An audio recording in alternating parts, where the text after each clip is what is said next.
actions of the government we both serve with pride have failed us.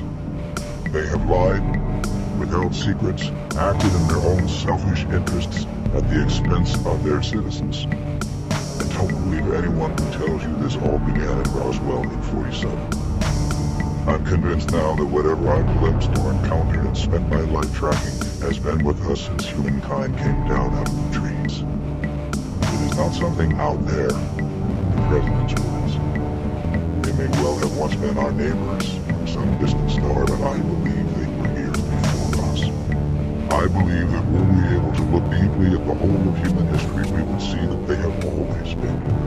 I believe they have observed, helped, haunted, tormented, and teased us since the beginning of time for reasons entirely their own.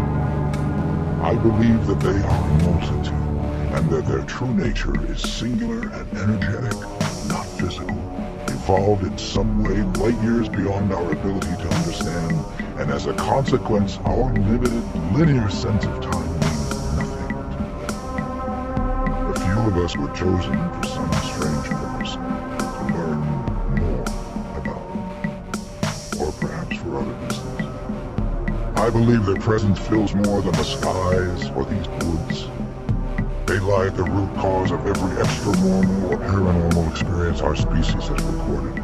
Religious, spiritual, scientific, ghostly, inspirational, angelic, and demonic. From the burning bush to Fatimine lords, to vampires and sky people, monsters and abductions in the night, and Roswell and Homestead, and all those strange lights that perhaps seen for millennia by so many of us in so many skies.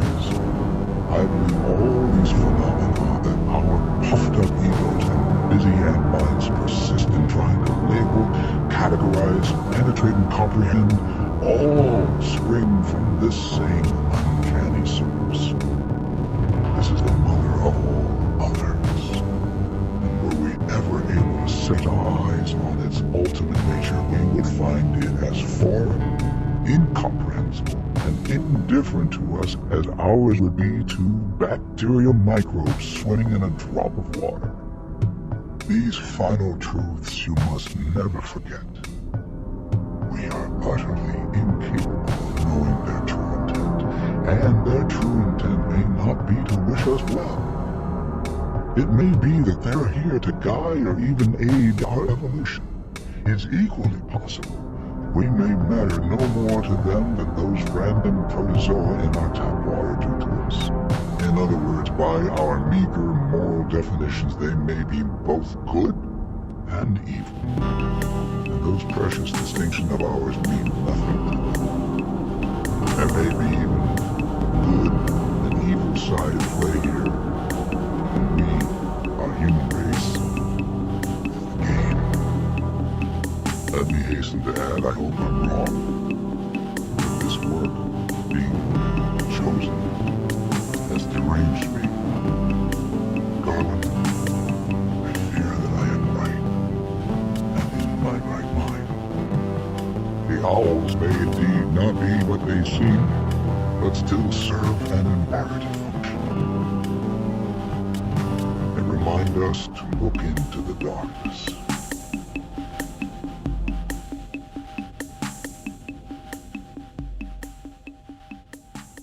That quote there from that video clip is the last letter written from the original Master of the Tower at Listening Post Alpha, Douglas Milford, to Major Briggs, just basically about what he thinks about his major conclusions and his research over, I guess it was a span of about 40 or 50 years. Yeah, so that was a strange, I don't know, StreamYard hiccup. I could hear it. I tried unmuting. I don't know. Okay. Maybe it wasn't meant to be, but also the copyright gods must be at work, but doesn't matter. I'll splice it in later. All of those that are watching could read the quote. I think that's the most important thing, were the words. So welcome. This is a Listening Post Alpha liminal stream. I am here with the venerable Agent 111, Mr. Bob Ra Nana. Good to have you again, sir. It's a joy to be here with you today, Keats. Yeah, Agent 333. Yeah, Agent 333, proud of the Coronzon variety, right?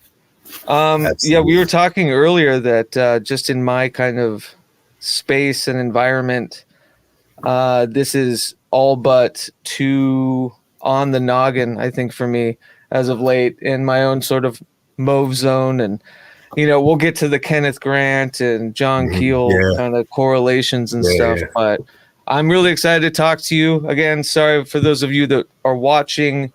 I don't know what was up with the audio with that, but we shall try it again another time. Anyway, Mr. Bob Raw, you are going to be leading us as the, I would say the figurehead of this Listening Post Alpha chapter, or our kind of convex idea of it, right? Right. And I think if those of you who aren't familiar with Listening Post Alpha, or, our kind of generation of it, if you could give just a quick description, just a background.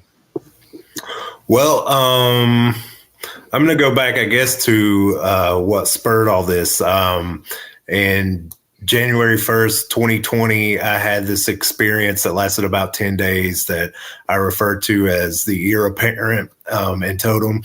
But it started with an experience I had where I was watching Firewalk with Me, which is the Twin Peaks film. It's a prequel to what you see on the season 1 and 2. We were watching a scene where there's a dead prostitute named Teresa Banks on displayed out, and they're doing an autopsy, and they pull a letter T from her fingernail. Now, it's believed that Killer Bob leaves letters of his name in each of his victims, his full name being Robert. So you've got I think a B, an R, a T, and an O that they cover in the series. But Teresa's the T. And when I was watching it, they pulled that letter from her nail, and I was sitting in front of a pile of cut up pieces of paper that I call the Haunted and Accursed Pile. And I kind of made like a connection, instantly between the piece of paper being pulled from her body and pulling a piece of paper from the pile. And I just grabbed a random piece out, and it said, "See myself." And "see myself" equaled 141 by the ALW cipher, which also equaled Teresa Banks, the corpse, and all this other stuff. And I recently just looked into the etymology of autopsy, and autopsy also means like to see oneself, or to, have something revealed, or to see for oneself. And it was used to describe initiation, actually, in ancient Greece, which I thought was interesting. I just found that out like the other day. So the spy part, right? Yeah, none of this, by the way, I knew. I had just started working with the cipher. I had just started really getting into Twin Peaks and David Lynch's work real heavy. And then it went on from there. So this sort of like incursion of Twin Peaks characters into my reality, coupled with this sort of like initiatic experience that couples up with certain Masonic degrees and the history of esotericism in total. It's just pretty amazing. And it was like I got a slow release pill, and you got the drip. Right. Yeah. And it's just slowly been revealing itself to me ever since. And one of the things that I was commanded to do in that experience was to keep a journal. And so Listening Post Alpha Journal is that journal. And lucky for me, I've had some friends to help along the way. I met some new people, to help out along the way, Keats being one of them. Yeah. And the journals are incredible. The first one is how we met, going over it. And we've seen, like, you've thrusted me into this. I've always been a Twin Peaks fan, and I've always like had the consciousness of like deepening into like different tethers and ideologies and stuff in the background of cinema and film. But there's a part of like the David Lynch school of you know, not looking for answers, but making your own sort of things that revealed to me in a lot of his films. But with this one, and I think with the advent of Mark Frost, especially, because I think he's a big instrumental. I mean, he is an incredible instrumental aspect to it, but especially for these kind of unmistakable and unshakable connections to this motherfucker reads Kenneth Grant. You know what I mean? Or like, like this guy's he's onto something, and he's feeding some breadcrumbs. And I love that confluence between them, where I feel like Mark Frost is definitely leaving some lineages and stuff, whereas like Lynch really works in that abstract kind of pantheon of, you know, consciousness and all of that fun stuff that I like to exist in a bit more. But yeah, it's great, the confluence of both of them. And I think the advent of it coming into my life, especially Twin Peaks, at certain chapters of my life that were always very I mean, all chapters of my life are, you know, rollicking and heavy, but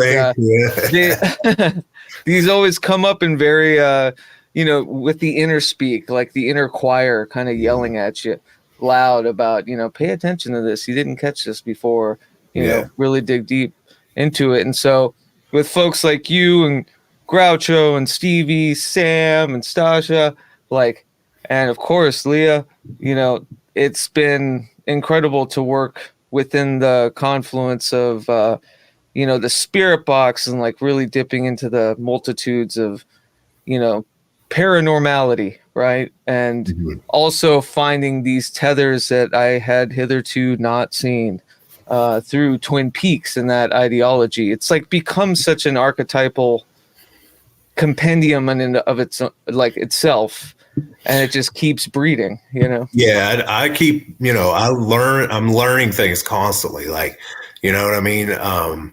So much stuff that I wouldn't have learned about esotericism, history, music, if it weren't for that single experience during that David Lynch movie, you know? Right. Yeah. And, you know, it keeps coming back to that. And the thing with the spirit box is, you know, I had some experience, some EVP experiences with doing like noise music and stuff, like where, you know, I had such strange things come out of certain constellations of instruments and pedals and stuff, you know, that and feedback loops that, I mean, I had scared myself out of my basement a couple of times, you know, in the past. Yeah. And when I heard about the spirit box, I thought, well, that would be a really interesting way to try to access that kind of current. And also, you know, I like the idea. I didn't like the idea so much that, you know, you were going to just like turn it on and you were going to talk to like a ghost, like in the disembodied consciousness. Like somebody had like, like the haunting or something like that, you know, and you'll see it used that way on TV sometimes. And I think those people are kind of full of it, you know. Like what we do is we let it in, you know, and we interpret what we hear, and then we weigh it by the cipher, you know. We've all had amazing results. Sometimes it's confusing, and other times it really hits right on the nose of what you're wanting to tune into, you know, and expand your knowledge and in ways that, you know, you couldn't have possibly have anticipated, you know. And so it's an amazing technique. That's an amazing way to blend those things together. It's not for everybody. It's information overload, you know. It's you know, it can be kind of heavy, but you can really, the journals, anybody can, that's into esotericism, David Lynch, or any of this stuff, can find something in those journals, you know, that they will be like, wow, it's really interesting.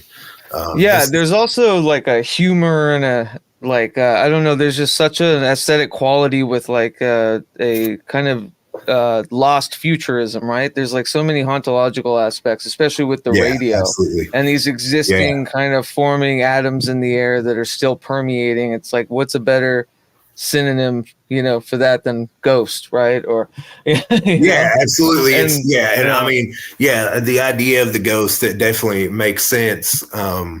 but what we're dealing with, and I think the reason that I put all this stuff in the ultraterrestrial, the superspectrum, and the ultraterrestrial framework is because it considers these beings as beings of pure energy. These are beings that can do amazing things. They also know us, they mimic us, and they have been here since before, or, Kill and Valley and other people say, and I kind of believe that they have been here since before we were here, but also that how we interact with them and how we interact with our environment affects how they manifest. Yeah. You know what I'm saying? So like, absolutely. It's, a lot of times, like if you're tuning in to hear, to gather information on a certain topic, like if you're trying to tune into a certain spirit, we get, feedback that from that spirit, or we get like the fingerprints of that spirit. And so there's something about that's based in time that's very important, and if this entity is wanting to show us something and wanting to speak to us, then it has to have already pre-programmed these messages to us. It's like seeing the light of a star. You have to have already manipulated so many things for us to get these messages, so it's almost absurd, to think that this could work, but we see over and over again that it does. I mean, right here is proof. The first journal is proof. And, we're not cooking up any of this stuff. This is all just like raw data that we are reporting, this is Listening Post Alpha Journal year 2. And, it's not just transmissions in these journals. It's also, we're doing a lot of esoteric research based off of the information that we get. And so we kind of cover that in the introductory pages. And also there's a lot of great art by Groucho and Leah, and sometimes by myself. I wouldn't call it great, but, little sketches and stuff. But yeah, and there's all kinds of interesting things that happen, like with the data, like they kind of almost like cross-pollinate between sessions, and you'll get like correspondences from, like, you'll get a line and maybe it seems like nonsense, but then you weigh it next to a line from another session and it like finishes a sentence, or you know what I mean? So it's stuff like that. So there's all kinds of interesting stuff going on, and it's very very beautiful too, I think though the vernacular too, and like how it relates to I think, like, Gordon Cole has always been kind of my way in, and he's using these like really outdated earbuds, and it seems like he's always spitting random lyrics from songs, or you know what I mean? He sounds like a spirit box a lot. Yeah, he kind of does. Yes. Yeah. And also we do those all caps with the correspondences, so it looks like you're yelling it out, so yeah, so it's pretty funny. Use your smile as an umbrella or whatever. But like and it reminds me of just how there's the prescience to it because of these kind of outmoded, kind of aesthetically driven ideas of almost like Cold War era technology. And I realize like that's almost kind of the paradigm of which I find like almost the most kind of resolute vernacular to speak of things of, like the paranormal, like to speak in radio wave terminology, or to speak in signal flow terminology, and like things from even the 70s and the 80s of like how, just what the maxim was for understanding this information we're pulling from the atmosphere. And there's something timeless about it now, because it seems like we're going in reverse and kind of heading back to that, where we're needing to distill the vernacular. We're I'm going back to, I've always been there, but like using cassette tapes is limitation, because now all of our options are unlimited. It's like we need to dial it back down and scale it back, you know. And there's something, there's just something within the Twin Peaks kind of oeuvre and like technology and this retrofuturism in a way of like this dead language of when things just kind of plateaued, and it's like the mark of when technology and magic like hit. Yeah. You know what I mean? And that's what Listening Post Alpha is kind of built around is, you know, it's very like the stuff that they're using in the television show is actually would be pretty primitive compared to what they some group like that would be using now, you know. And so when what we do actually is make it even more primitive, you know.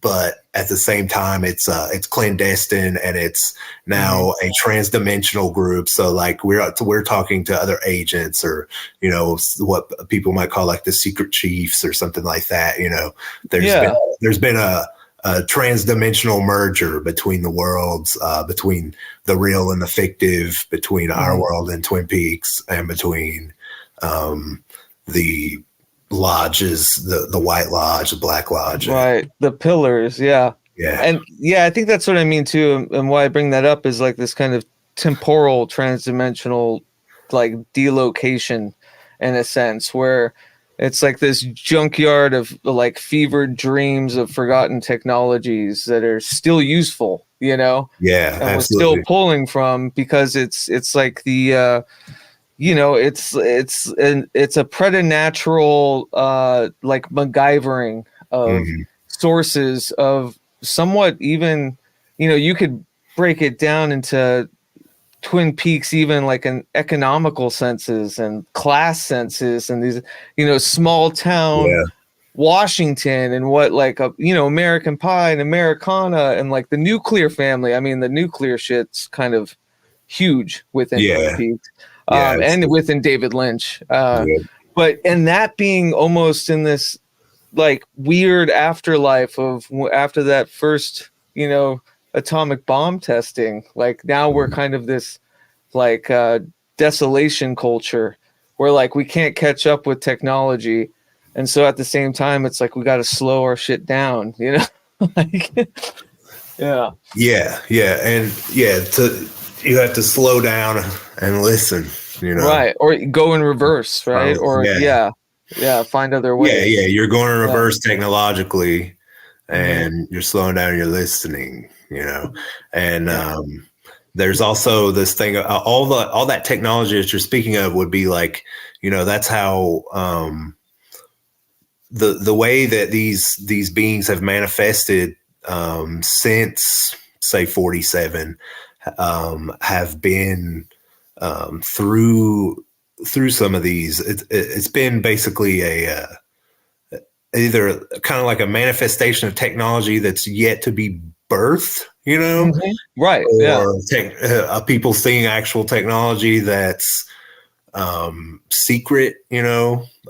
We don't have like the vernacular, just kind of the like equitable lingo to distill it like we can other things, you know. And so the thing with Keel and the superspectrum was like we get colors, we get sounds, we get certain symptoms of like radiation poisoning. You have your EMF meters, you know, so their electromagnetic frequency is important. Et cetera, et cetera. There are all these kind of ways to detect and ways to not necessarily measure. Well, I guess measuring would be part of it, but a way to kind on of some axes, comprehend these beings, or you know, a way to study them maybe based on like the colors, the sounds, you know, and all that kind of stuff. So, you know, the smells, and stuff like that. That was another big thing for Keel, was the smells. And, so, you know, he didn't have any evidence, you know, in his years and years of study to say that, you know, these are like people coming from other planets, you know, and in a lot of ways it wouldn't even make any sense. You know, if we at LPA were talking to people from other planets, then we probably wouldn't be able to understand them, and they wouldn't be able to understand us, you know, unless they had been here a really long time and shaped the way that we speak now, you know. And that's my thing with the ALW cipher and the gematria is, you know, I didn't really take gematria totally seriously until I started working it in this way. And the reason that I'm so into this cipher specifically is because I feel like it's been revealed to us by certain praetor-human intelligences in order to make it easier for them to like convey a script to us. You know what I'm saying? Well, and there's so much gematria too, or gematria, excuse my Americanisms or whatever. Gematria. There's so much of it in Twin Peaks itself too. And it's like I think even Mark Frost talks about that, right? Doesn't he? Mentioned. I didn't read The Secret Does History. He talk about gematria? I don't know. He does say, I mean, there's some stuff with Dougie Milford where he talks about how he's studied numbers, pattern numbers and stuff like that. And there's definitely like the big printout sheet that Major Briggs brings to Dale Cooper, you know, when they have the synchronicity of the owls are not what they seem. It's kind of like a alphanumeric script, and in the middle of it says the owls are not what they seem. So it's like they're using some sort of cipher to try to decode certain like vibratory messages or whatever that that they're picking up there. Right. Yeah. Listening Post Alpha and Twin Peaks. Yeah. Yeah. And Listening Post Alpha too. If you didn't mention it because it was wasn't that it was the post they made. What was the war? Was the Cold War? It was during the Cold War, yeah. During the 1983. Philip Jeffries and Gordon Cole oversaw the building of it, and Dougie Milford took over as the master of the tower for until he trained Major Briggs. Yeah, and like. Not to jump ahead, but, all this alliteration in a way of we're talking about, even when I was mentioning this tethered kind of angular but academic route that Mark Frost is going, where you can kind of, if you dig deep, you see connectivity and you're like, oh, well, this, some of these ideas seem very kind of resolute to be from Kenneth Grant or whatever. And then whereas David Lynch is coming from that opposite pillar, right? The more of the absurd, not going to tell you, not leaving breadcrumbs, doesn't care what you think of it. You know what I mean? And I often think about that. Breadcrumbs. I think you definitely, like in season 3 at least, he picks up on all the esotericism and stuff. Oh yeah, and he makes fun of it. Laying down in the books, Yeah, I think he makes fun of it too, and Returns, and we'll get to Returns because like there's a lot of what we were talking about, like this kind of, even what you were saying with the postfix of Spee, the looking within, and like that entire season is that, and it almost in a distemporal way of like myself, the autopsy, of the TV show itself, and like will they exist when the screen goes black, kind of a thing. Yeah. So, but what I'm trying to get at are these like, the pillars, right? And I'm sure it's been talked to death about, the Kabbalistic kind of, and the polarities, right? White Lodge, Black Lodge, and even I'm saying from the micro to the macro, just like Mark Frost as a creator, David Lynch as a creator, almost were. These opposing pillars too that kind of came together in that middle pillar, right? Absolutely. Yeah. Mercy and severity. Yeah. Exactly. Mercy and severity. Yeah. Yeah. Yep. Who's who? Yeah. And Twin Peaks would be like the actual show would be right there in the middle, That's the thing about the coffee and the cherry pie, like Lynch says, that there's like this thing about bitterness and sweetness, and you have to bring them together. I mean, that's just been there's almost been like an agnostic insanity about these emergent contrarianisms like within me, and then kind of I just see it everywhere now, and it is maddening to a point. Yeah, you know. But Twin Peaks is very on the sleeve about these things and about that middleness, about that, you know, how do I put it? Like the empathy with the dark in a way, you know? Yeah, absolutely. Yeah. Well, yeah. I love, like, I'm even noticing that I say, you know, as like a vocal disfluency. It's like, that's a ridiculous question to ask. But yeah, they're, you know? Yeah, I mean, like all the characters are tragic in a way, you know? Right. And all of them have done things that are questionable in some sense, you know. Even the log lady has some stuff, you know. And so it's nobody's pure, nobody's really evil. Even Killer Bob has a backstory, you know. Killer Bob might have been this guy Delaware Bob, who was just out looking for gold in the gold rush and got swept up in the owl cave or whatever, you know. No one there gets out alive. Yeah, you know? Yeah. There's something purgatorial too about Twin Peaks. And like Mike, you know, and Firewalk with Me, you know, Mike is very much trying to hold a balance, you know, and there's something about that ring and getting it on Laura's finger that's very important. And it's, you know, Mike shows up at the very end, and, you know, he tosses that ring in and she picks it up and puts it on, you know, and that's like the alchemical marriage that happens there is extremely important. And it's extremely important to Mike that she die, you know, right, with that finger on, or with that ring on her finger. And it's not that he's evil. It's not, you know what I mean? It's that there's a balance that has to be struck there. Red to white to black. Yeah. Yes. You know, and there's still something off, you know. And he's hanging out in the lodges, doing sorcery, trying to like strike that balance, you know. And that's, you know, when he tries to send Dale back into Mr. C, and something happens. And well, what happens is the Arm's doppelganger, you know, the Arm is also there with Mike trying to perform this operation, this magical operation from the lodges.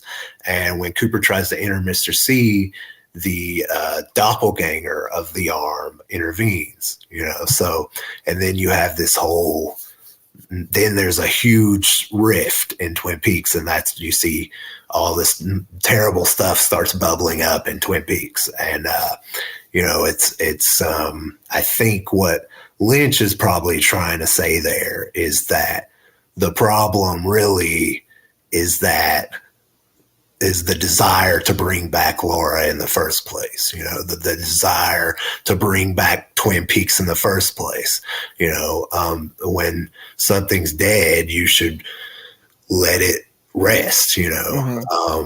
Celebrate it, but you can celebrate it and give offerings to it and love it for what it was, but to bring it back is to bring back Laura is to bring back all that suffering, you know. There's something so, I mean, her being, you know, wrapped in plastic on a, you know, just a shitty lake beach. There's something so Malkuth about it all.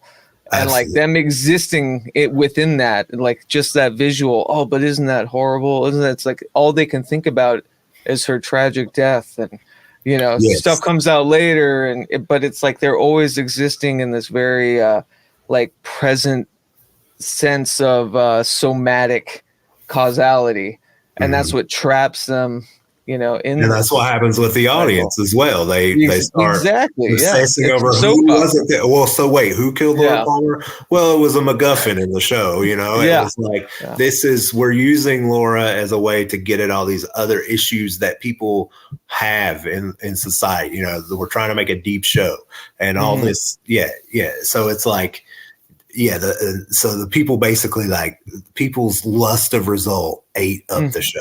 You know? Yes, and so I think the return is the return gives you like a master lesson in basically in what happens with the lust of result. And you know, when like when Dale comes back through as Dougie Jones, he is basically like wiped clean. He's like a clean slate, you know, and he's like the fool, you know, in the fool card, when you reach highest initiation on the tree, it's like, Leah was talking about this with me the other day. She was saying, you know, it's like we forget so much. Like I was typing notes and stuff, and you know, I'm always typing up quotes and gathering quotes and from this book and that book. And she's like, yeah, you learn so much, but then like eventually you're gonna forget it. You know, you fall back down the tree, and you're just like, you know, like a blank slate again. You know, and there's almost like there's a beauty in that. You know, and when he comes back online as just originally as Dougie, he's everywhere he goes, it's gold, literally. You know, he goes to Vegas, and he makes like $1 million.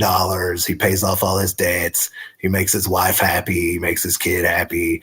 There's a homeless lady in there in the casino. He like basically turns her life around, makes her a rich lady in moments, you know, and all this. So it's like, yeah, it's there. But then once he comes back online as Dale Cooper, and then all the you know, everything, all the suffering turns back up to 10, you know. The baggage floats to the top for sure.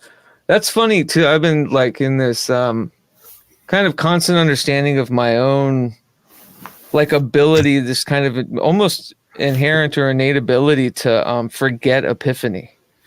Like epiphanies will happen, or the same epiphany will happen under different like variables or circumstances all the time, and I'm like, I know this. Why didn't I remember this? And it's almost like, you know, Dougie coming in and going, stop. Well, try it this way. It's like, you idiot. You know, you keep doing it like this, but. Yeah, that's really revealing. There is something freeing about just the fool. Absolutely, you know. But yeah. So I know you had I think I figured out the issue with the sound. So don't let that dissuade you from anything else. Even so, you could go ahead and play that one clip that's really important, and it has, I think it also has like the captions at the bottom or whatever. Is that that's the missing pieces one? Number 7. Gotcha. Yeah. Will do. Open preview. Oh, and let me introduce this clip real quick. This is like please do. Late night TV or something like. Read it. Yeah, we are the radio show in the Aeon. Yeah, man, right on.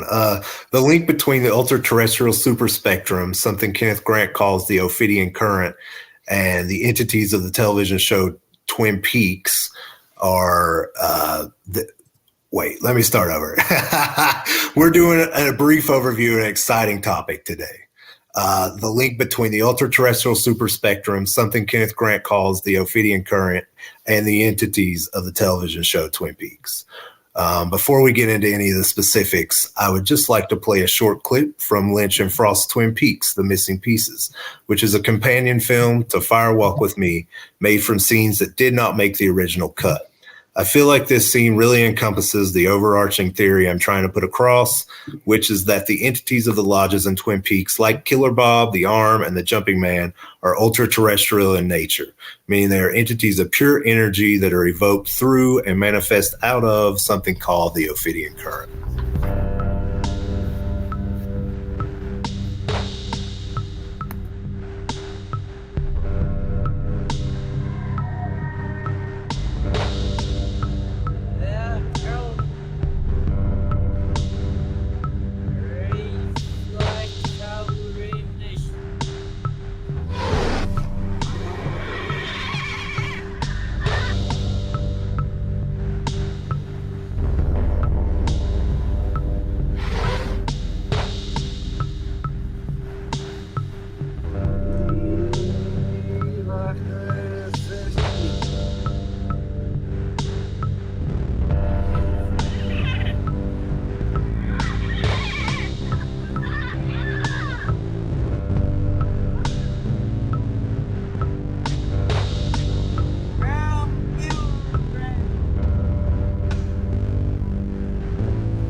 Love that clip.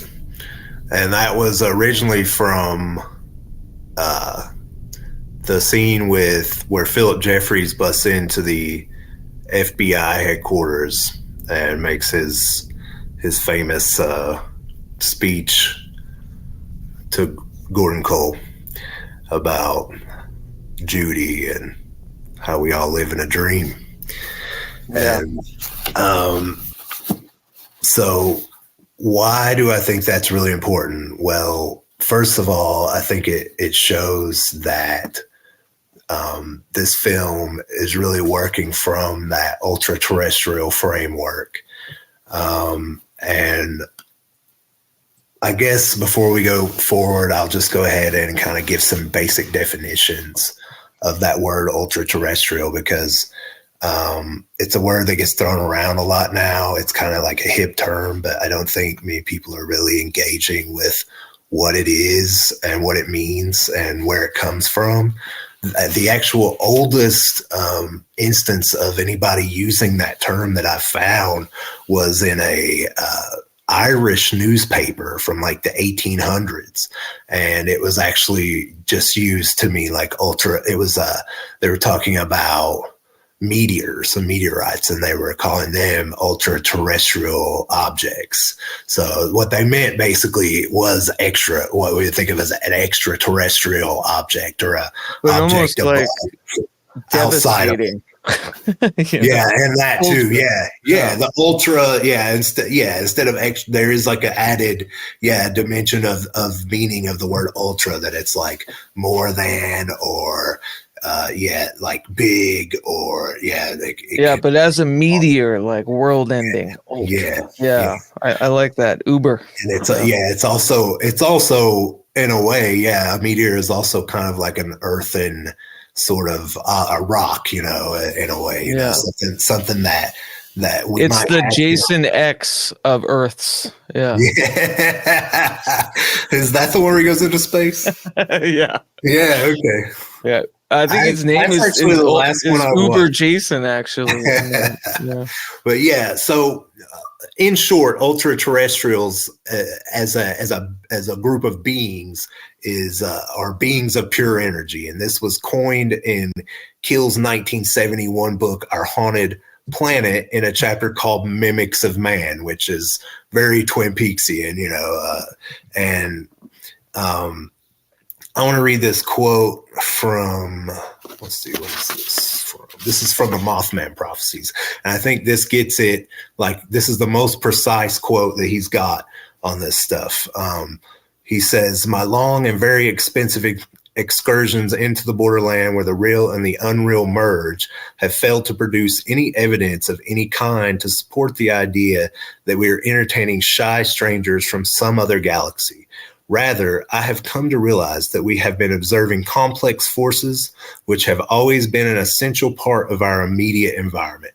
Complex forces which have always been an essential part of our immediate environment."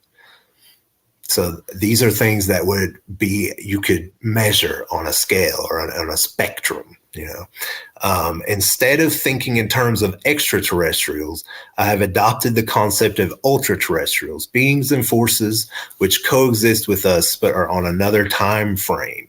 That is, they operate outside the limits of our space-time continuum, yet have the ability to cross over into our reality.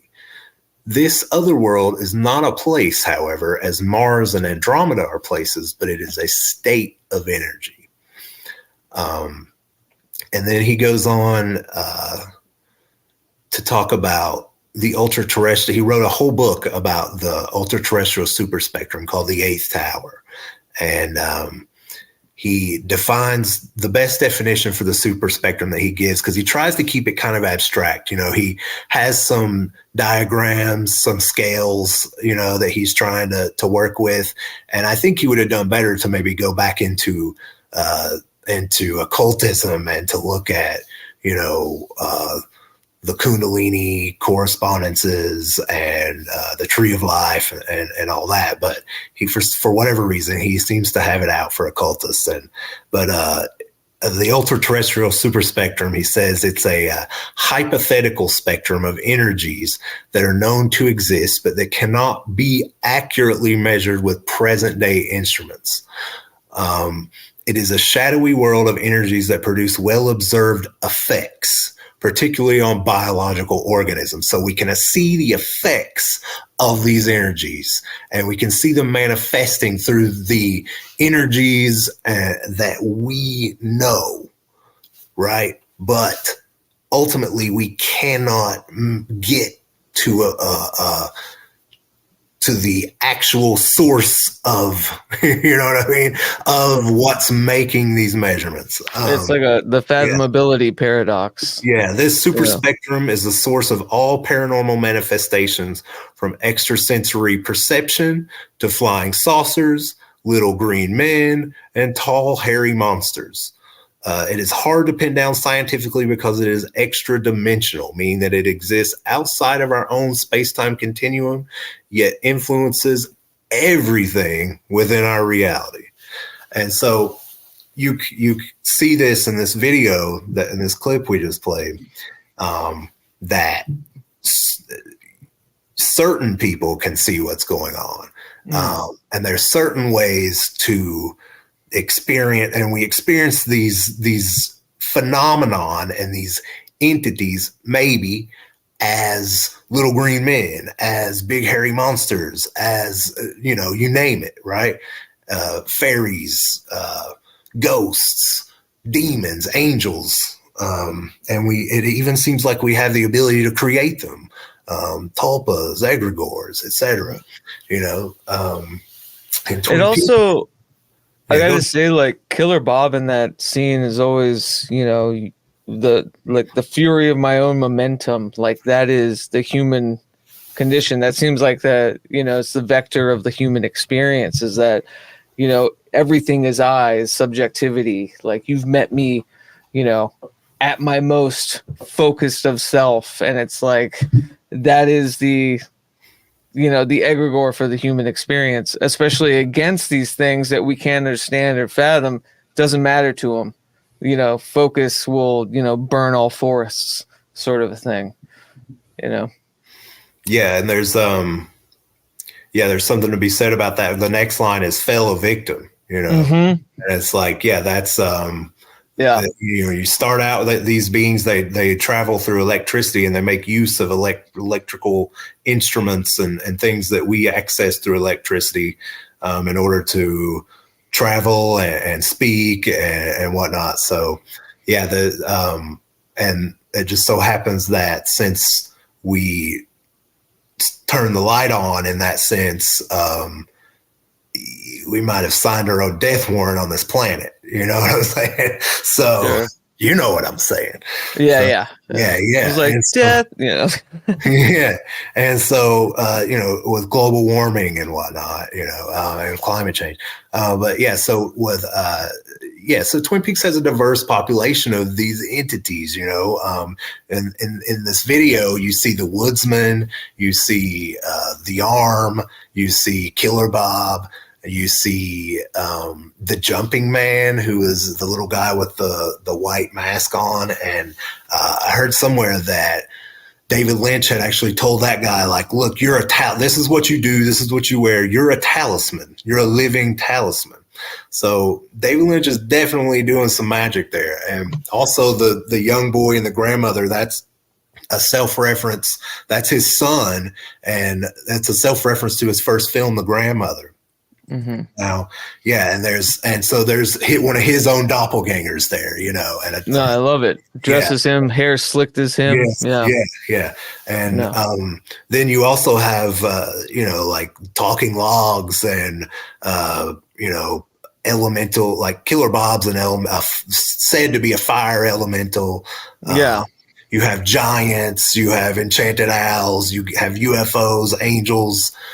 Yeah. But in that spectrum where it really is, like, you know, the dogs playing poker, like that painting that you see in your stepdad's, you know, basement, where he hangs out with the boys and drinks 40s all night, didn't realize that that's actually what the universe is.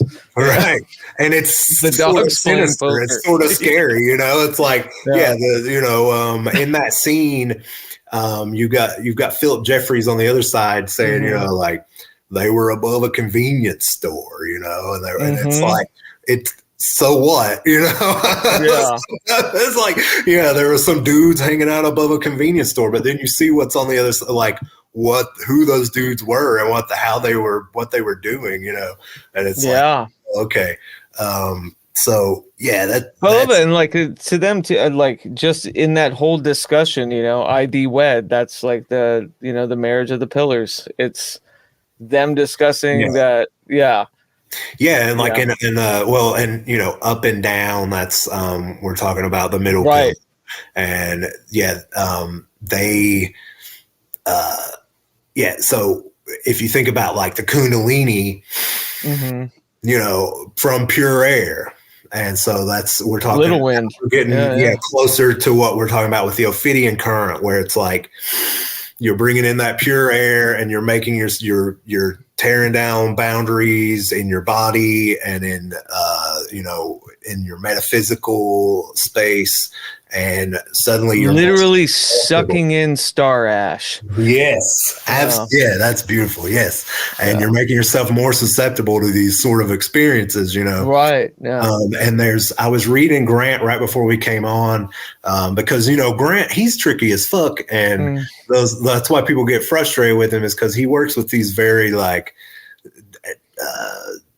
yeah, we'll just call them abstract concepts, like he'll throw out a term. Self-referential Yes, abstract also concepts that. Yeah. that Yes. aren't spelled out in a book titled of Well, that he concept. has But like a somewhere else, definition yeah. of the Ophidian current, and it's Right. like he has definitions in some of his books at the end, and they're kind of like they give you a little bit, but it's not, you know what I mean? Right. And But like he distills like the mob zone yeah, in another text, not beyond the mob zone, sort of a thing. Right. You know what I mean? Yeah, you have to read like all of them. Yeah. Which I love. It's the micro universe, right? It's the hypersigil. It's amazing. It's amazing once you can just get in there and get into like one little concept and just travel around the trilogies and really it's have a whole experience, and really build new. I mean, he thinks it is a systematic thing, it's not just like a bunch of babble. But yeah, it seems intentional enough for sure. Yeah. He does veil things, but behind, I mean, you have to have a certain amount of knowledge, it's like I've been reading Grant since I was, a senior in high school or something. Yeah. And I'm just now 20 years later starting to really get him, and it kind of makes me feel like real dumb. I'm inching closer. I'm inching closer. Every day. Every day. Little pieces, which is great. And it's funny because like that's the thing that I've understood about kind of this kind of kundalini energy, or like the kind of communion with the serpentine, chaotic quality of things. And it's in his writing too. And I feel that with like my writing where, from a journalistic background, you're like, I want to make sure this makes sense to everybody. It's like, why?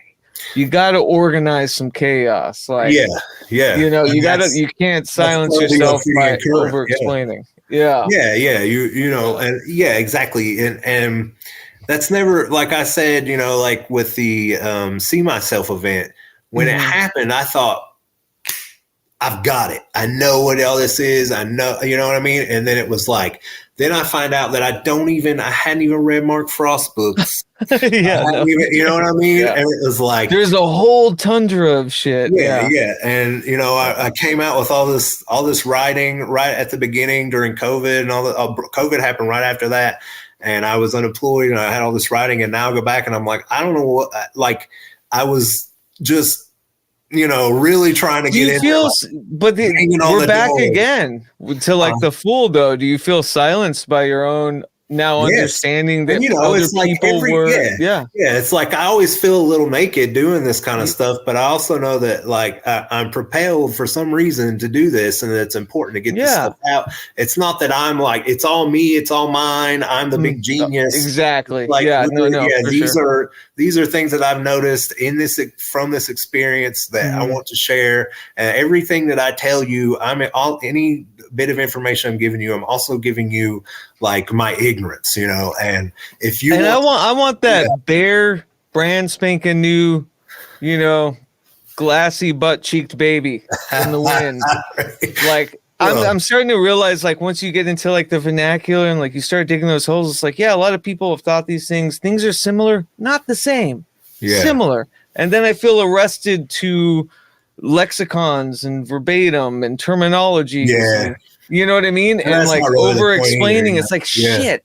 I wish that's like, just let me get it out and go back and go, oh yeah, that is kind of like that. Yeah. You know what I mean? And that's that's the whole thing that Keel's saying is like, that's all we're going to pretty much get at unless there's like this great revelation. You know what I mean? We can only get at what we've learned before and synthesize that with the new information, and it's funny because the old information starts becoming new, and stuff like that. It's like, we've definitely seen recently how, I wanted to write off a lot of old esotericism or just like kind of just, stuff that I didn't really get the first time. I just want to be like, well, I don't need it, and if anything, the research that we've done is, keeps leading us back to ancient stuff, and seeing that there is actually, my problem was that I didn't see the actual connection between like what was going on with the Golden Dawn and what was going on in ancient Egypt. I thought it was bullshit. And, there's they got a lot of stuff like fuzzily, it was kind of fuzzy, their understanding of some of that stuff. But I don't think there's someone with a more refined or higher degreed merit badge than you about an epiphany you've had. You know what I mean?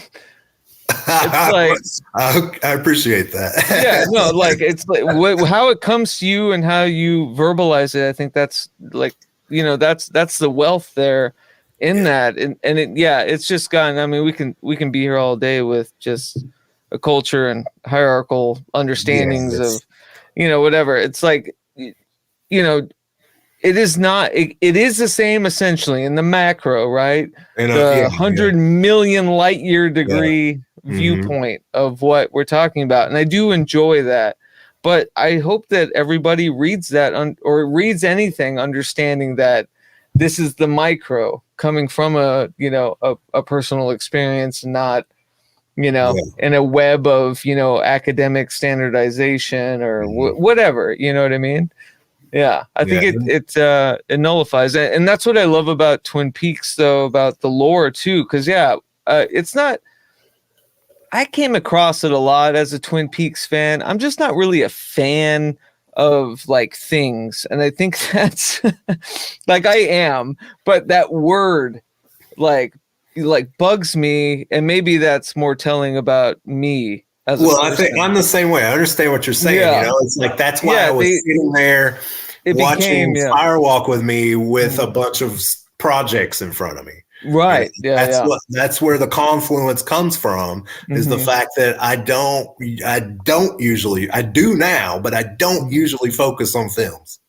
Yeah. When I was at the R&R Cafe, and I really enjoyed the guy that he came from Missouri. He's a great artist. I forget his name on Instagram. I'll try to share it later, but really great dude. But we had this whole debate on the last night of Laura Palmer's life, and it was like, by the book, she died on the 24th, and I was like, therefore the 23rd was her last cycle or day of life, it got into this minutia because it was about what was written or decided what's canonical.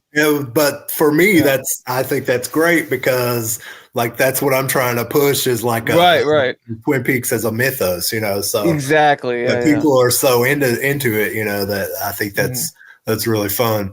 But and there's even something, in Frost, there's a karmic connection because there's some sort of major log jam and a fire on that river or whatever, that she washes up on 100 years earlier to the date, February 24th, right. Something, and then nobody's going to know that if they haven't read Frost's work. So if you're that far, you're that deep in, you're starting to develop dogmas about Twin Peaks, as a religion, right. And that was funny to me, especially as, somebody that, born on February 23rd, it wasn't to say that, I wanted Twin Peaks Day to be my day or whatever. I just thought it was so funny growing up. The people that I knew that were the 24th, I always had issues with. Oh, really? I had friends that were born that day. Weird. I was like, yeah, of course she died on that day. Yeah. Of course they're stuck in this purgatory. You're welcome. Have that. No, I was kidding. Yeah. Those opposite. But just that argument of no, well, she died then. It's when do you think life ends? What are we talking about here? Maybe she didn't even die. Yeah, exactly. And it became this argument in the R&R Cafe. Not an argument. It was a spirited discussion.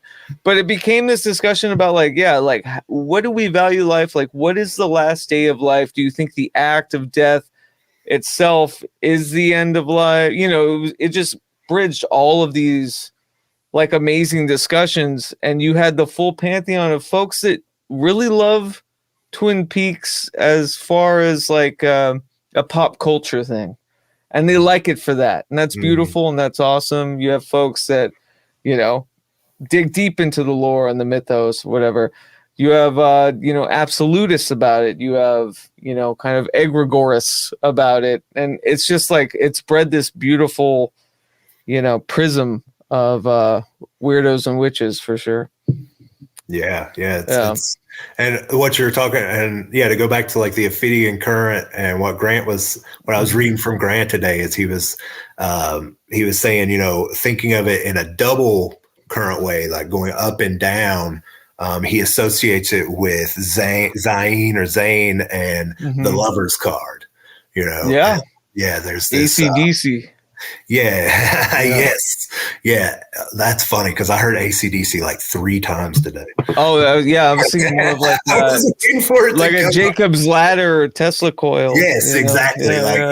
Like an electricity arc. Like one time me and Leah we did this working with LPA where we turned on the same radio at the same time on my PA.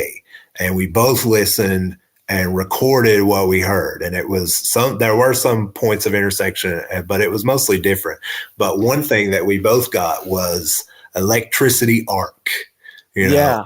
So, and then I didn't even realize at first that was called a Jacob's ladder, but it was like, but all these, again, going back to these. The Ark of the Covenant. Yeah, and the Ark of the Covenant, which is definitely, you're definitely, that's part of that clip that we just played. It looks very much like they've got the ring sitting on top of the Ark of the Covenant, and you're referring back to even like King Solomon, and he has and the Solomonic, the Testament of Solomon, about the Solomonic. It's like one of the earliest Solomonic grimoires, I guess.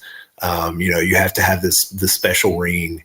Right, otherwise you're melted or something acidic about handling. The demon Asmodeus steals the ring from Solomon and transports Solomon to some other world, some other realm, and that somebody has to step in and get rid of Asmodeus and do the work to bring him back. There's all kinds of esoteric stuff, and the deal with Asmodeus we learned the other day. I was looking around. I was studying Asmodeus because I've been looking into like the Mary Magdalene and Saunier and Rennes le Chateau and all that stuff. And, there's Asmodeus is at the door of Saunier's church. And, I made all the obvious connections there esoterically with the Solomonic grimoires and whatnot. But then I was looking around and somebody, I don't know who, and thank you to whoever figured this out. There's actually a scene where there's the sigil of Asmodee is hanging up behind Cooper when they're studying the symbols that are on the Owl Cave petroglyph. Yeah, that was Groucho for sure. Yeah, I remember that. I don't think did Groucho write that Reddit. I don't think Groucho. Oh no! I'm saying Groucho found the Reddit. Yeah. I don't know if he could have. He's good like that. Yeah, right. Yeah, I don't know who it was, but thank you to them because that really put some connected some dots, So that's hilarious. All that stuff is roughshot through Twin Peaks. It is there. The esoteric side is there, and that's what I mean. It's like it's once you spelunk into these like kind of meanderings, it's pretty revealing just how much of like a bird shot it is. About like this, just a spray of pellets of information that you can take from like the single shell.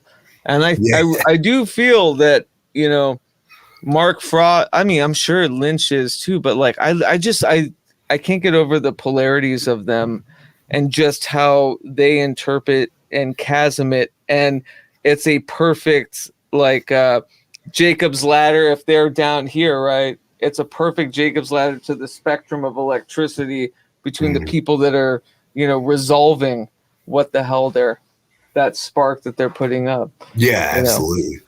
Yeah, between the pillars. Yeah. Yeah, you can go as high or low as you want. Yeah. You can, and yeah, that's what's beautiful is like there's on every level, it's like there's a different experience. It's like the Kabbalah, you know what I mean? Like every level it's the same, you're experiencing whatever is manifesting in a different form, I got to tell you, these revelations are not fun.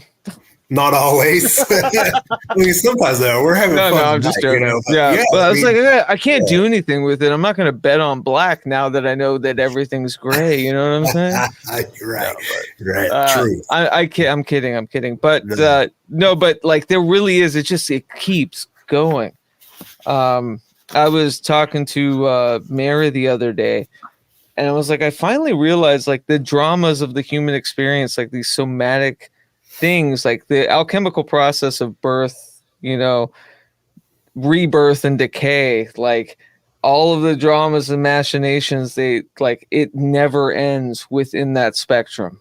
It never ends within that spectrum because all we can feel is that spectrum. And it feels like that's the thing with Twin Peaks. It's like the dramas, birth, rebirth and decay, birth, rebirth and decay kind of a thing, or birth, death, decay, whatever, like it never ends. And it's like these prisms of glasses. I think of them like two pane, sliding glass doors during a monsoon. It's like, how many can you lock before the chair comes through the fucking glass doors? Yeah.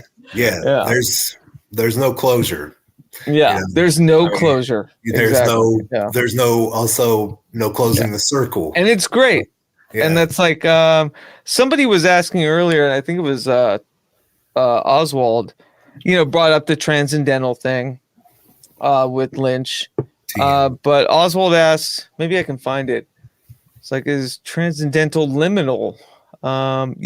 Is the liminal compatible with transcendental? And this is exactly where I would say, in this idea of like the hauntomancy and like the listening post alpha, all of this is really the process within the liminality that is the transcendence, but it is a back room to something like, but the process in it of itself, this liminal right to death that is life, this liminal right to getting wherever is not having the destination, right?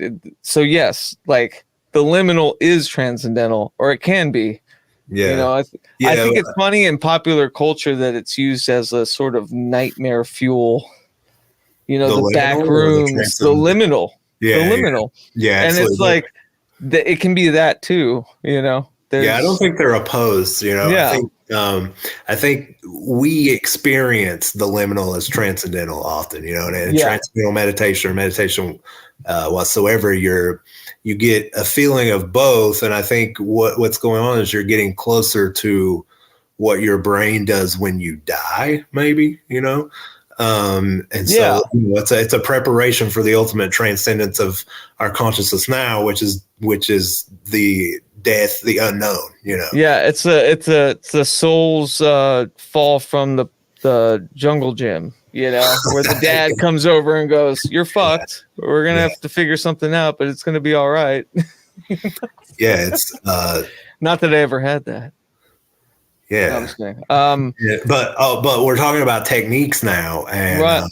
There's this with the Ophidian current, Grant constructs this big list of different ways to enact the Kundalini, or to awaken the Kundalini and a pep. And I'm not going to like read through them all, but some that we see, one is like total concentration, absorption of the mind and its source, brought on by intense study or research.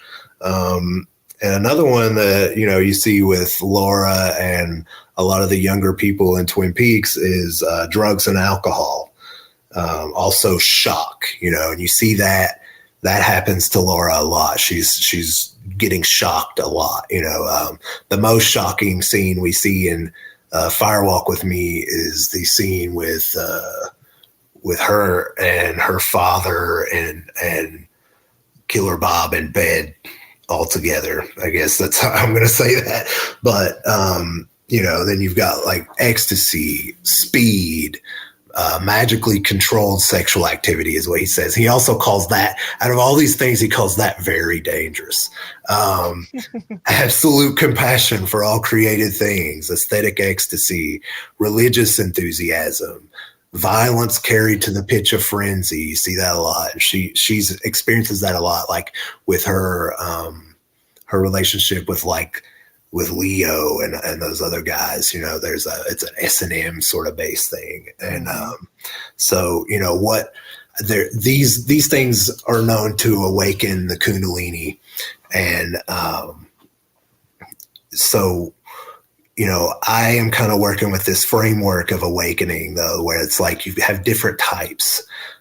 You have like a gradual awakening through initiation and being taught how to wake it up. And then you have like the sudden lightning flash awakening, which is kind of what I had with, like I'm experiencing the gradual awakening now, you know, and I think a lot of us are in LPA. And, but it came from my sudden lightning flash with the see myself event. And then there's what I call the rude awakening, you know, where, you know, you have something extremely traumatic happen to you that awakens your Kundalini.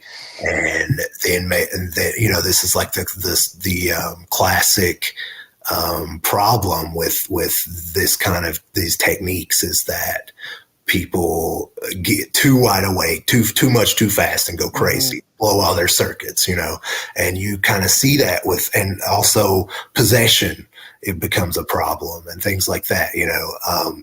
So yeah, then right, the full fury of your own momentum. Yeah. Yeah, and it gets out of control, you know. The fire burns out of control.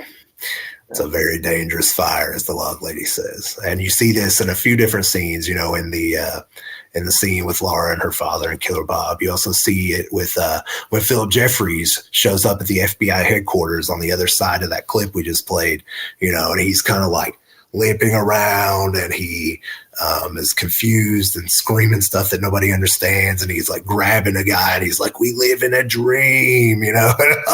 You know, I think I've kind of experienced that too, you know. I think, you know, a lot of people that work in magic or work with psychedelics and stuff like that, they, you know, they might have an experience where they just like wake up, they're somewhere, you know, and they're just yelling all this stuff at people and nobody really understands. And it's all very cryptic or, you know, whatever. But and at the other end of that scene, on the part that was cut is where he's like taken back interdimensionally to some other space and time, like somewhere in Brazil or something, you know, and another guy witnesses what had just happened. And there's kind of like a burn mark on the wall behind Philip Jeffries. And he's just kind of standing there screaming. And the guy on the other side, this Spanish dude is like, you know, oh, you made me shit my pants, you know. He's so freaked out from what he saw, you know. Well, that's also a sudden awakening, you know. Wait, I think I have it. Yeah. Missing pieces? Yeah.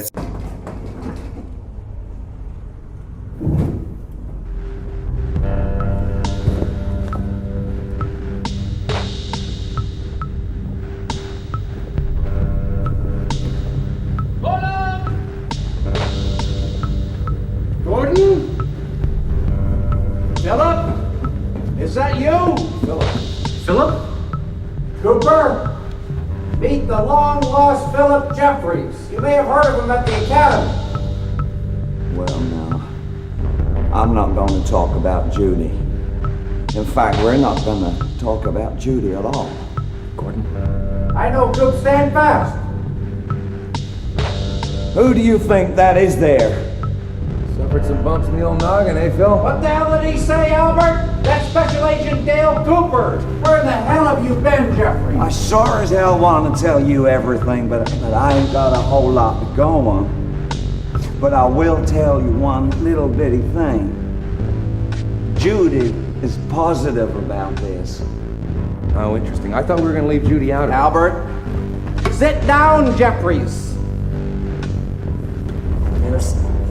Listen carefully. I've been to one of their meetings. It was above a convenience store. Who's meeting? Where have you been? Jeffries, you've been gone damn near 2 years. It was a dream. We live inside a dream.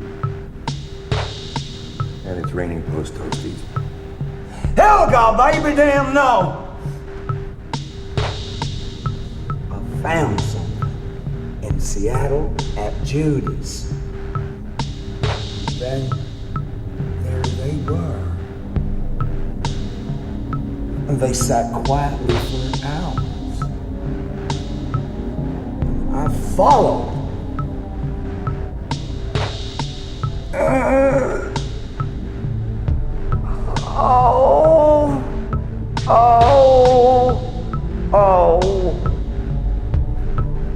Rain. Albert, I'll take that second mineral water. Philip, let's calm down here and get all this interesting story on paper. Hello? Hello? Hello? Give me some good news. Cooper, the device has gone faulty. Can anybody hear me? Mayday! Mayday!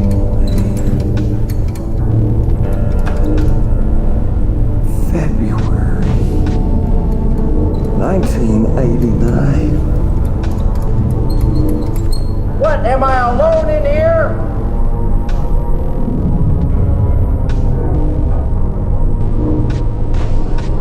He's gone! What?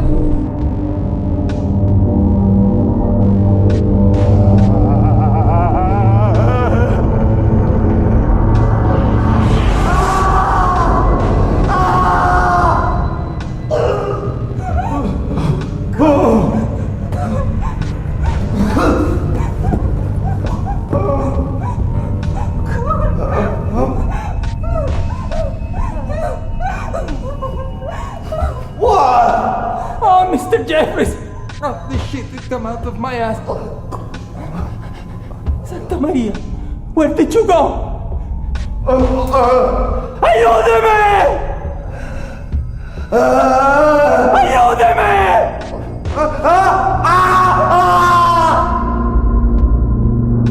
Like I said, bring it on, Kronzon. Yeah. Also, I was haunted by the number 86 all day, which is like the number for Kronzon in the cipher. What? Is it really? That's my in ear. the cipher, yeah. Yeah. Which also, Kronzon 3. 86 also means like kill it, snuff it, throw it in the trash. And it also, it's also. I probably should have been aborted. The first Twin Peaks episode, the pilot, was aired 86 years to the day of the reception of the first chapter of Liber Vel Legis. No fucking way. April? Yes, April 8th. Holy shit. Yeah. Yeah. Exactly 86 years. That's hilarious. Wow. Is that part of the palm and the egg? No, but the year, right? But most of Twin Peaks, most of Firewalk with Me happens in 1988, which is a palm and egg year. Yeah. And the writing 86 doesn't get enough love. Yeah, the writing and yeah. Nothing happened in 86 besides. I mean, 86 is a euphemism for kicked out. Yeah, you kicked out. Yeah, kicked out the womb. Yeah, all that.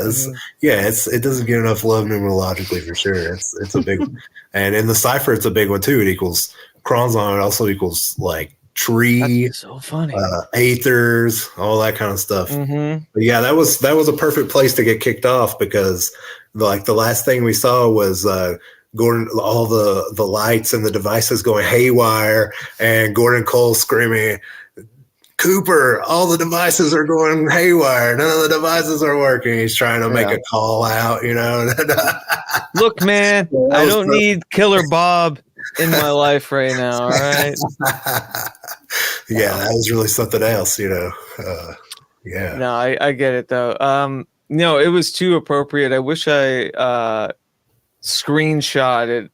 You just had Agent Cole, just down listening to the desk. Yeah. It was like one quick shot and it stopped there. Yeah. Well, pretty great. Even we're doing something good. Failure is a key also. That's a quote from Lee Morale. Yeah, we're doing something good, you know. Yeah. I could I don't know. How do I put this? I could use a lot less of the long, shit-filled fist of the corporate entity that is whatever CBS or I don't need that it's like right now, but I'll take it. Just put it on. Put it on the pile. Yeah. We do not retain the copyright to any of these clips. Anyways, that's interesting. So that's the clip where we didn't get to see the end of it, but Phil Jeffries is transported back after the electricity goes haywire. He's transported back to, I think, Brazil, and everybody stands there in shock while he screams and is in pain and is kind of all charred and burned up from traveling, I guess, through electricity. And so also, on the other side of that, at the end of that, so like in the original cut of Firewalk with Me, they splice the first clip we played of what's going on above the convenience store. Philip Jeffries points way up. What's going on in the convenience little apple of discord. And what is what's going on with him, but then you see at the end of the clip with the entities in the convenience store, they're going out of the veil of the lodge and they're entering into Twin Peaks, and it cuts to Laura Palmer looking up, and she's looking. There's another deleted scene in The Missing Pieces where she's looking up at a fan in the middle of the hallway of her house. And now that fan is originally where Gordon Cole or David Lynch was standing when he got the epiphany to use Frank Silva for Bob. Yeah. He was standing under that fan. He always mentions it when he talks about it. I remember Frank Silva talking about it, and he's like, "Yeah, you look like a homicidal maniac." He's like, "Thank you." I think, and he really I listened to an interview with Frank Silva recently on some podcast. R.I.P. And yes, absolutely. And I mean, not a professional actor really, but God, amazing guy. IATSE guy like me.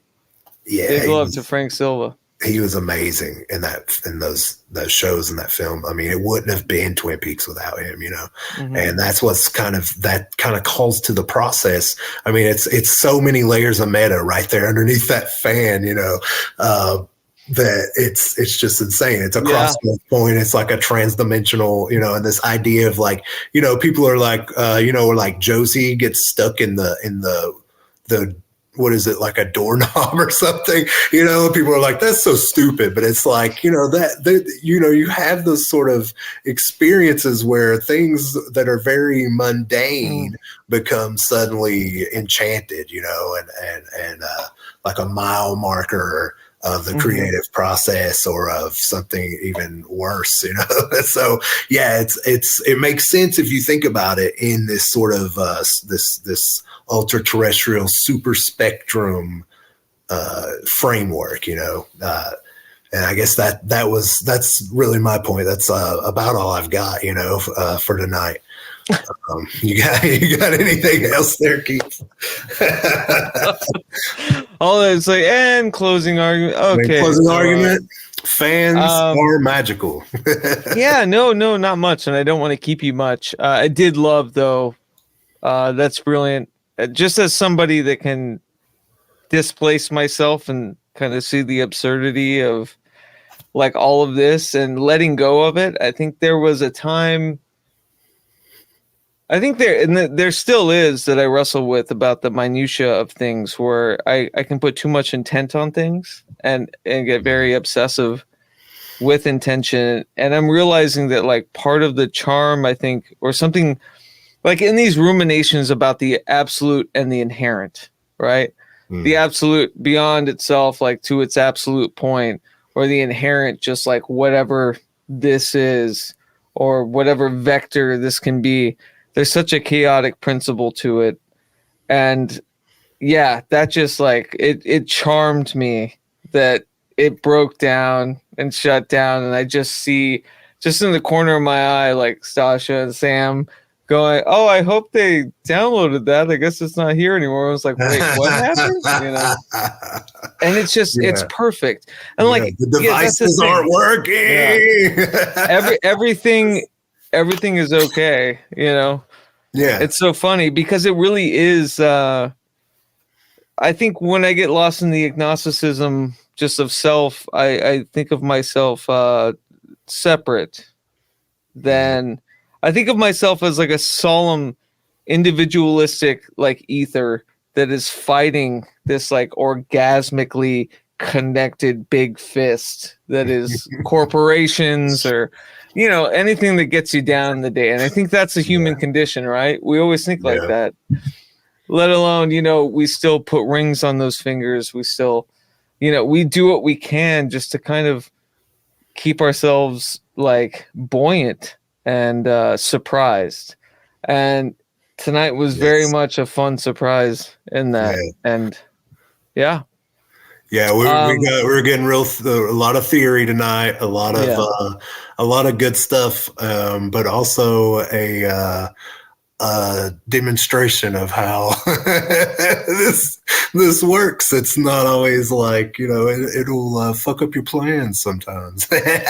Yeah, I guess you know what I mean? Like, even if we didn't have any recording of this video or what we've done tonight, I mean, it would probably piss me off a little bit, like on some degree, but also I really enjoyed being here with you. This is all the listening post alpha agents were present for the most, I think, you know, and everybody got what they needed hopefully tonight. And, you know, if it all just fades, I mean, eventually it all just, you know, it's not going to be here anymore anyways. I have a couple of things with that. The first one, when you say that too, is like, I am so happy to sit here in that experience and to be the one like at the control, like pull myself back in and be like, wait, what happened?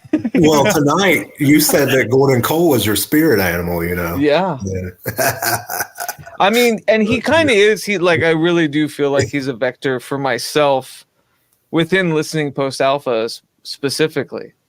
And I feel like, you know, my tangential nature regarding kind of the cut up of, you know, thoughts and like the minutia of life are really lyrics. They're really these disjointed, you know, colloquialisms from my grandfather. They're these like, you know, these things that ground me in these weird ways. And he seems to just cycle them and they seem absurd and totally left field at the time. And it's a perfect metaphor for all of this, especially with the spirit box stuff, because I'll go months and be like, oh, that was shit. I remember, you know, the kind of initiatory experience on April 8th of this year with listening to Post Alpha.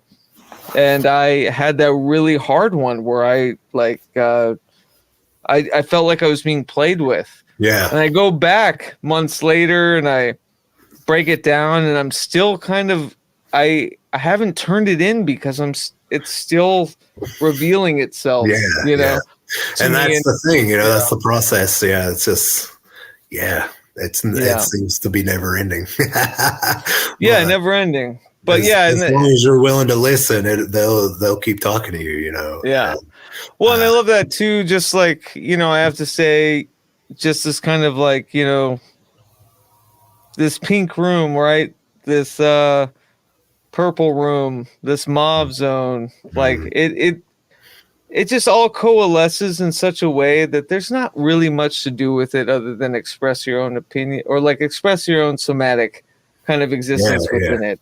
And like I have been, you know, in a revelatory sort of way for the past few months, Like, and so much so that I would wake up and my first thoughts are, I need to speak to a pious person, you know, like I need to speak to somebody of clergy that has like the affordability to think of God as much as I do. I remember like looking to Mary and like the idea of God, or just like, you know, piety in general.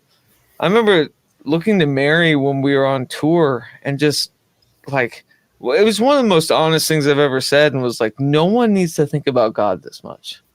Like, no one should. And it was like a collective. Maybe they should, you know, maybe they should.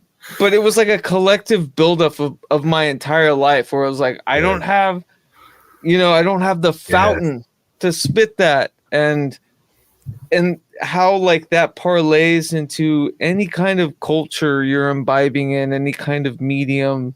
And it always comes down to art and people, you know, kind of producing metaphysically these images or randomizations. And they, you know, in Lynch's sense, I think he has very dejected from the idea of like full intent.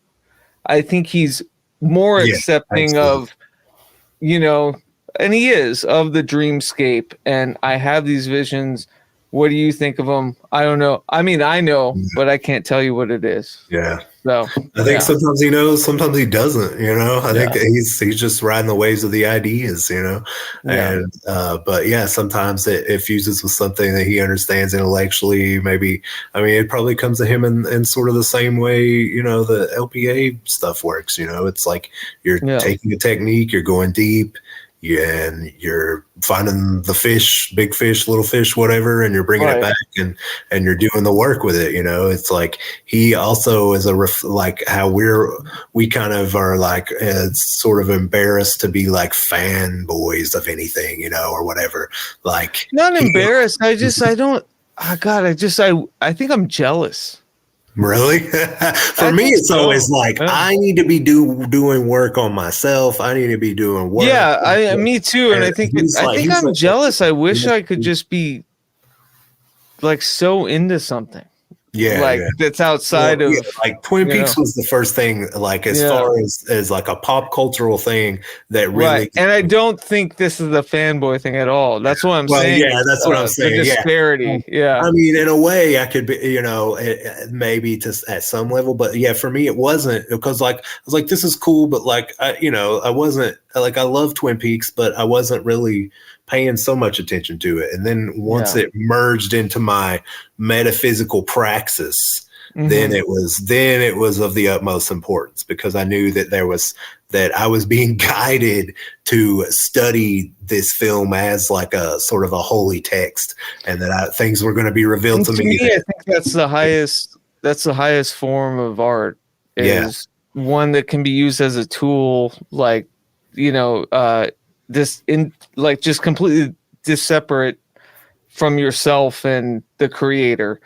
You hear something, it's like anything, you know, it's like hauntology is exactly that. It's like trying to go back and be like, why did this inspire me? Oh my God, this is a time travel device. We're getting, you know, beyond the 5D. I hated saying that. It came out of my mouth. I said 5D and I hated saying that. But you know what I mean? Like, there's all these like mechanisms, these things that inspire you. And what I'm realizing is like, those are yours. They're not theirs. And even the creators are not theirs. They're like, the way you interact with them is completely your own. And it's really pretty. It's a beautiful thing. And it really stuff starts to break down when you try to you know what I mean? When you try to force everybody else to look at things the way you look at it and all that, you know what I mean? So, and it's like a core problem, you know? This different way to look at things. I'm going to be real with you. I think it is. If I'm going to be completely honest, I think it's jealousy. I think I have jealousy for those that are just like happy to have just kind of a resolute answer, you know, that are good with like the drama, like one aspect of, say, Twin Peaks, one aspect of whatever they're looking at. Like, I'm jealous of that. And we're circling back to that idea of the fool, card, you know, with Dougie, right? And Cooper. It's like, I'm jealous of that. I want Dougie. Yeah. Like, there's a part of me that wants that really bad, but too far gone now. Too Coopered in. Yeah. You know? Too much coffee. Too much cherry pie.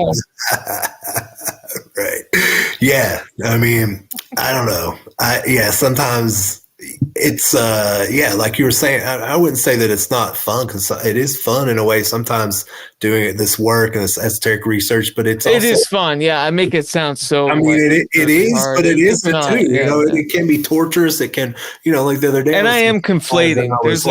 I was like, damn, man. Yeah. You know, some days I'm just like, I wish I could just, like, I can't stop. You know, like I'm all the time. You know, I have to tear myself away from my work, you know, and it's not even like, it doesn't make me money really. I mean, you know what I mean? It doesn't, you know, I'm not going to make a living off of this research. I'm not, you know what I mean? It's not all the like sort of worldly things that, you know, people kind of grasp at when they do these kinds of things or undertake initiation and stuff. It's like all those things have been sloughed off of me, you know, like I still can't stop doing the work, you know? And that thing about nobody should think about God this much and this need to talk to somebody, you know, hearing those words from somebody else. Yeah. Like I've been there, man. You know, that's why I did 4 years of religious studies in university, is because, you know, I started thinking about these things. And it's such a blue collar thing too, because it's like it gets invasive. It's like sometimes it gets in the way. It fucking gets in the way. Excuse my French. Don't end me, YouTube. Again. Well, yeah. But like it does. It like it gets in the way, and I'm very like I'm communing with that, and I do enjoy it, and I like dancing with it. Like there's that serpentine aspect that we were talking about the, you know, the chaotic, you know, Kundalini-esque kind of explosion and the tower card and all of that. Like, well, that's the formula, you know. That becomes addictive, because you see the formula and you're like, I don't like how this is going, you know, kind of a thing. But there is a part of me, you know, I used to think it was, I was so drunk on presence. It was always about how I felt all the time. Still is. Let's be real. How do I feel right now? I just can't get out of my head about how I feel. I'm like, oh, it's about this, it's about blah, blah, blah. But all of that was just a conduit that could be like scrumped down into this like little edible thing that could be something that's just, a vector outside of yourself, an art or, you know, a piece of music or anything, just to kind of exorcise, you know, with an O. Like exercise that little by little deaths. Yeah. And that was the thing I wanted to talk about with like David Lynch. I know you got to go.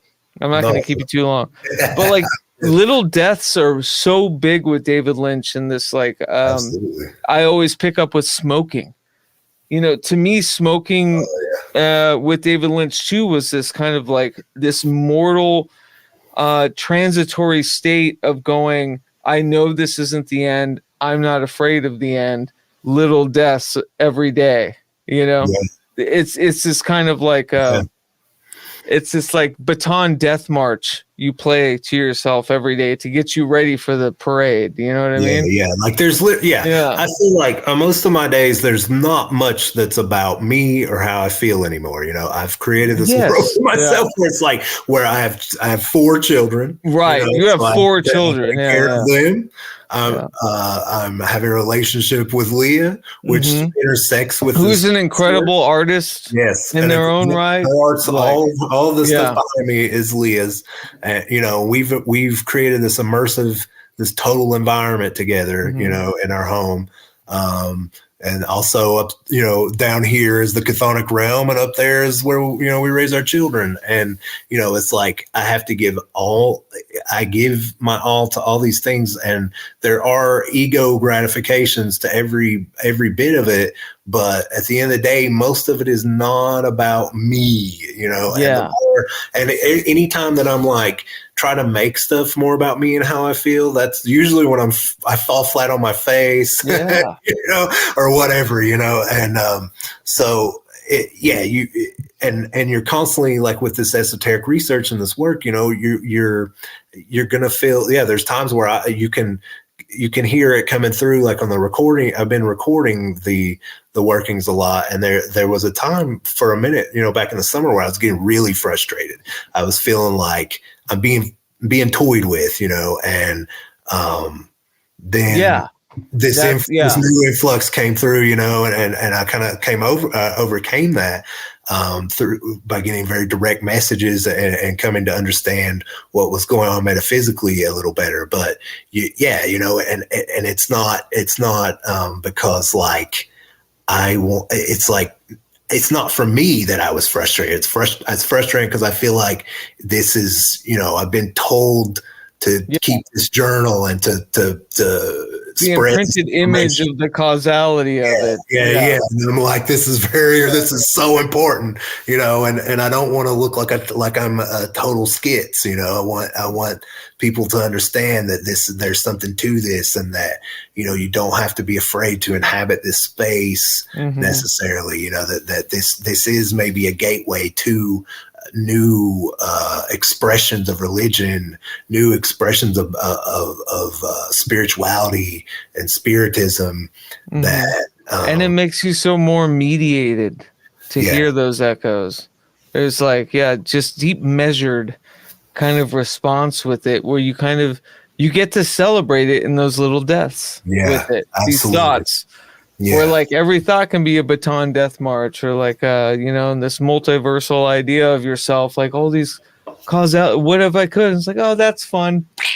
Like, and even just doing the work is like a little death, it's like I always look for a way out, all the time. I'm always too tired. I'm always looking to change things. There's always something barking at me that, whether it's a real responsibility or just like, oh, I'm tired. I worked all these hours. I did all these things. I deserve a cookie and a nap, and maybe that's the cookie, little death.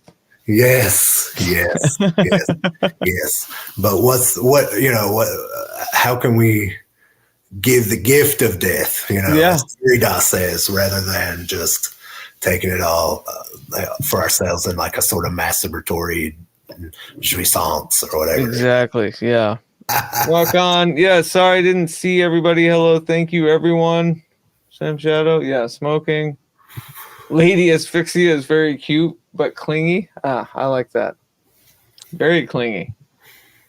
Good to see everybody. Thanks for all you hanging out and staying with us for Electric Boogaloo 2 Super Spectrum. I hope everybody got something out of this. I hope this Yeah. But I will put it together. Big love, everyone. And, haunt on.